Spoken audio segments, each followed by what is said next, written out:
right. Good afternoon. Wednesday, June 11th, 2025. It's 2:39 p.m. This is a meeting of the Ethics Board for Baltimore City, virtual meeting via Microsoft Teams. And my name is Steve Fogelman, Chair, and we'll call this meeting to order today. You need to know that all participants in the public session of the board meeting acknowledge and consent to the video and audio recording of the public session and the publication of the recording on the board's website and social media accounts. Per the Open Meetings Act, the board indicates that we adjourned our virtual open meeting on May 9th, 2025 to enter administrative session at approximately 3:08 p.m. with all board members being present, and the members discussed administrative matters, including complaints. Finally, the board may need to close some or all of today's meeting to preserve the confidentiality mandated by the Ethics Code or is otherwise authorized by the State Open Meetings Act. Upon adjournment of the open session, the board may reconvene for an administrative session to discuss non-public administrative functions of the board. Good afternoon. We have our public schedule today. We understand that we're going to have a hard stop at 3:45 or the conclusion of the meeting, whichever comes first. And we'll go ahead and move to our public minutes for approval from May 9th, 2025. Let me go ahead and pull those up. I didn't have any additions or corrections. The minutes, let's see. The public minutes from last. Let's see. I had no corrections to that. I don't have any corrections. I have a question, if I may, that I'm going to ask as diplomatically as possible, because our chairman has incredible karate and I'm terrified of it. I don't want his karate to hurt me. All right. Go for it. We have, as part of the minutes, we have our special assistant, Ms. Moore, has identified metrics for April, if I got it right. For April. And quite a bit of traffic, quite a bit of input from the public, and quite a bit of activity for our skilled staff, and wonderfully presented. But my question is, I've asked this question before, I'll just ask it very lightly, very lightly, so not to do anything wrong. Besides us, on an ongoing basis, who knows about our metrics? Our metrics are available, I'm sure, by someone coming to the site, but otherwise, how are our metrics known by the public, city employees, et cetera, if at all? And maybe it's not necessary, but I'm just curious. And I'll let staff answer that, because for the past month, I can report that the entire, the budget commission of the council has been made aware of our statistics based on the OIG's budget requests. I attended that hearing and was called on by the city council president, Mr. Cohen, who is very positive, was very positive about the board in general. Both the IG and I were able to point at the number, for example, the number of financial disclosures that are due and have been filed, and also the Isabel made a point about the quantity of help desk requests that we have received and resolved.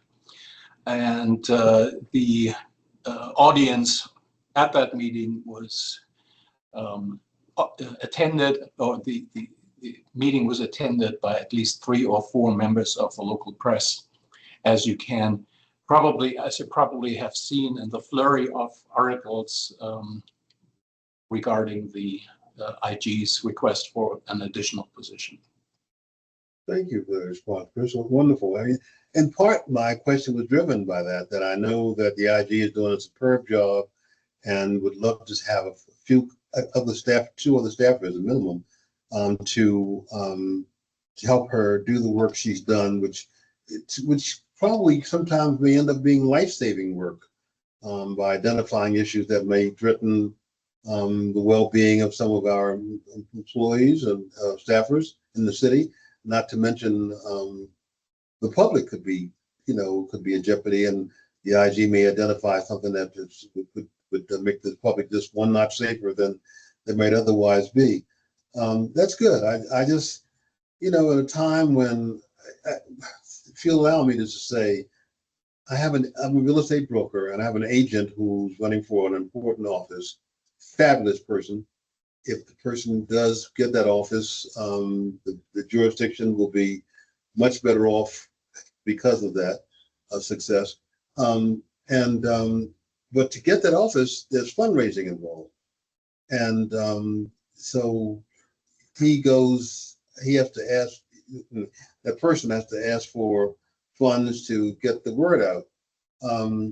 So the public is impacted by the work we're doing and needs to know what's going on. And I think the public needed to know, for example, what things that this person has accomplished. The more the word gets out, the more people are impacted by it and I think touched by it. So I just continue to make sure that that the work we're doing is known. The public knows that someone is looking out to try to help government stay alert to boundaries and ethical considerations. So I think fabulous staff. We do a diligent job, and I'm delighted. So thank you for the feedback, Chris. I appreciate it. Definitely. I said I had no issue with the minutes. I did have one question actually before we go ahead and vote to approve them. In the category of award ceremony, Baltimore City Police Department, in the third line, it's second and third line, it says the board moved to approve the waiver as written, subject to redactions to the affirmation required in section 5.5. Is redactions the right word? I don't remember saying that we had to redact out information or block out information. I thought there were some revisions to the affirmation required, but I don't remember. Yeah, yes, that was probably me. I look at as a former editor, and the German word for the editor is the Redakteur. I have been using the words redact, not just as to black out or withhold information, certain information, but as edit or revise. So I'm happy to change that to revise. The former redacteur will redacted to say revise. Well, that makes sense to me. In the legal world, as you know, when you redact a document, you black out things, and so it sounded like we were asking him to black out things. Just to, we will clarify. I accept that there's probably a broader meaning of redaction. I would like to see it say revision now or whatever. Okay. I think we all consider agree. it done. Yeah. All right. Move to approve the April 9th, 2025 public session minutes with the revision to revision as discussed. Second. All in favor, say aye. Aye. Aye. All right. They're approved with revisions. And I may, if I just may add, has that been brought up? Our member Noel is unable to join us today, but as you can see, we have 3 of our members forming the required quorum. Thank you, Director Amberger, and we're going to throw it to you right now. There's a lot of work that has been going on over the past month, and not a whole lot to report on. So we ended up with a total of 3,340 persons or city employees who were required to file financial disclosures this year. This far, we have received 3,250 with 90 still outstanding. Those 90 are currently being investigated by both Nishan and Anitra, as they may include, still may include people who have disappeared from boards, who haven't been heard of, and have not, have been unable to be contacted by us. So at this point, we have a 97.3 compliance rate based on the numbers, and we still, we will continue for the rest of the year, since this is an annual computation, to hunt down as many employees as we possibly can to get that up to hopefully 100, but realistically probably 99%. And we do this every year. And we do this every year down to December. Them in every possible, every form possible. So I certainly have confidence in your ability to continue to raise that compliance number incrementally every week, every month. So, but that is it for the staff update for the public part. All right. Oh, maybe I should put it in here. I'm sorry. As I had indicated, ethics, represented by myself, was invited by the Inspector General to attend the budget hearing at the City Council's meeting 2 weeks ago, Friday, 2 weeks ago. I was asked to speak, and I hope I represented the board properly and positively. And there are a number of things that I believe belong into the administrative part that the board can address, does not have to address. But overall, since the ethics board was not requesting any amendments or any additional budget items, most of the presentation was done by the Inspector General, with me providing some background information. And that is available on YouTube. Yes. Indeed. We appreciate your service in that respect. And Yes, and how articulate you are. I heard good things. So, do we have any old business? There's no old business at this point. Well, no old business, period. All right, then we'll move on to a new item for new business, the Department of Planning gift solicitation waiver, submitted by Director Christopher Ryer.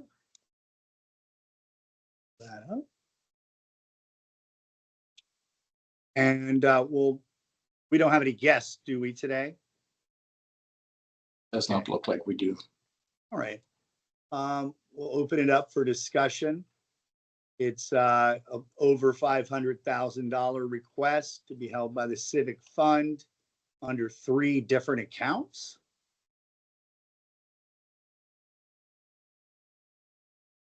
I had a question or two. I'm sorry, Steve, unless you were. Yeah. So I don't know what the CCCN is. It's not defined in section Roman numeral 2 there.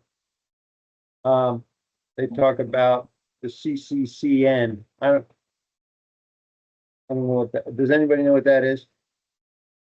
I'm assuming it's Clean Core something, but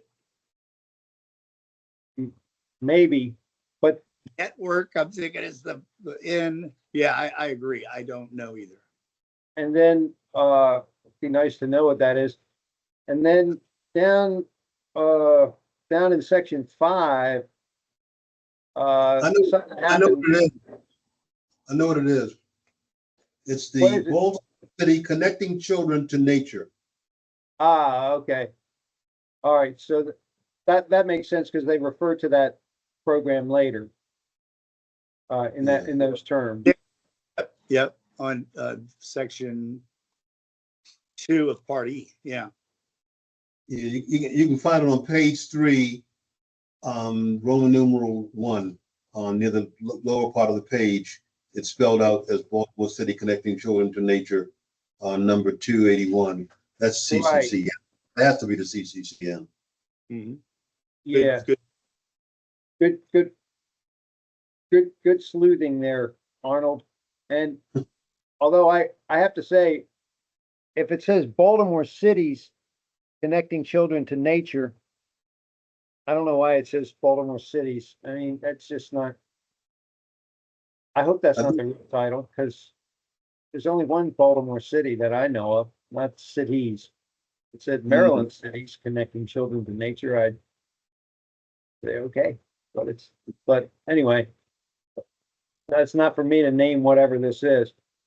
The other thing is in section Roman numeral 5 above that on page 3, the typing seems to peter out at the end of that, and then there's some cross out on section 6, and then some more language in section Roman numeral 6 that doesn't sort of finish the thought of whatever they were saying in 5. So I don't know what happened there.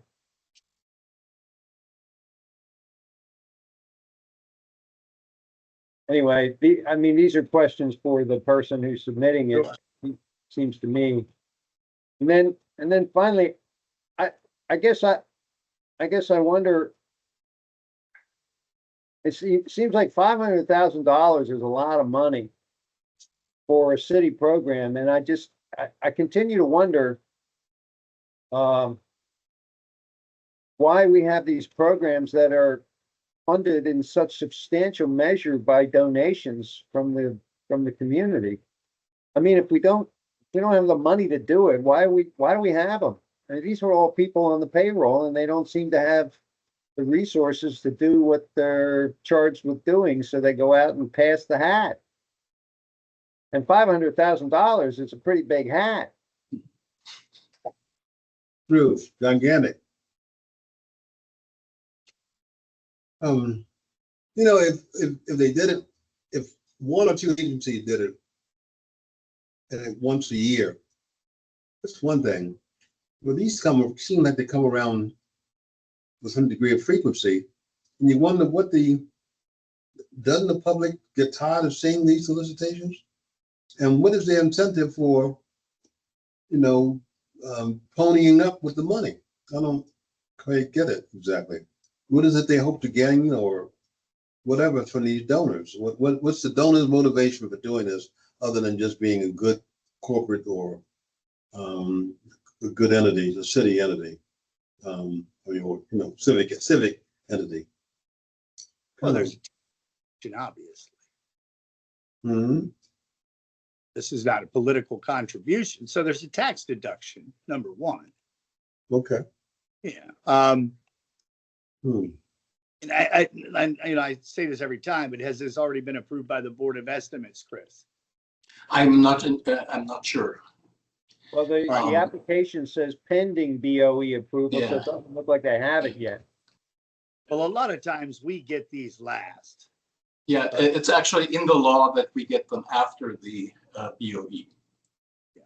So we have accommodated a number of petitioners over the last couple of months who were very last minute in submitting their petitions to the ethics board, and the ethics board granted permission pending approval by the Board of Estimates, but the Board of Estimates approval is a condition precedent for the board approval, really. And yes, so if it was pending at the submission, it is very likely has not been approved yet by the board, because it was only filed last week. My general concerns aside about gift solicitation waivers in general, specifically, I do think that section 5, we should finish that sentence. They indicate that they're going to shut down the solicitations on September 30th. This board is not scheduled to meet next month, which means the earliest we'd be able to approve this, if we were to, would be August. So that puts us in a little bit of a bind, puts this application a bit of a bind. So I mean, think, Steve, yes. their end date is 2026. Yep. Okay, good. So what's the sense of the members here today? Take the pulse. Do we ask them to finish that sentence for us and we'll get back to them in August? I would say at least that. I would say on my checklist, I would like them to finish that sentence in section 5. I would like them to include the representation that we've started including, that it's gonna be made clear that choosing not to give will not be adversely considered, or whatever the language is. Yeah. And maybe we ought to have stock language on that. Then I would say they ought to check the name of that Baltimore City's Connecting Children to Nature. I just can't believe that that's what it's called. Might be Baltimore City Connecting Children to Nature, or Baltimore City '(S) is connecting. And I hate to be a stickler, but you know, the heck. Well, we only have the document itself here, so we do need a legend, so to speak, if in the absence of any other information. So that, for that clarification as well. And I think because of the amount of money involved, I think would not be wrong to require that the proper procedure is followed, which means Board of Estimate approval has to precede the ethics board's approval in this case. In this case, not in every case, really. Agreed. And getting them to amend that and get back to us will give them the requisite time. Yes. Get into BOE. So are we all in agreement that we'll go ahead and defer on this waiver request pending the information that we're requesting and what has become this board's standard condition as well? Yes. All right. All right, so we'll go ahead and move to defer this pending those items. Can I get Second motion. all in favor of deferring? Aye. Aye. All right. All right, thank you. That was it's a big one. And that is going to be the extent of our public session for today at 3:02 p.m. So we'll go ahead and conclude and adjourn the public session at this time. Thank you all. Thank you.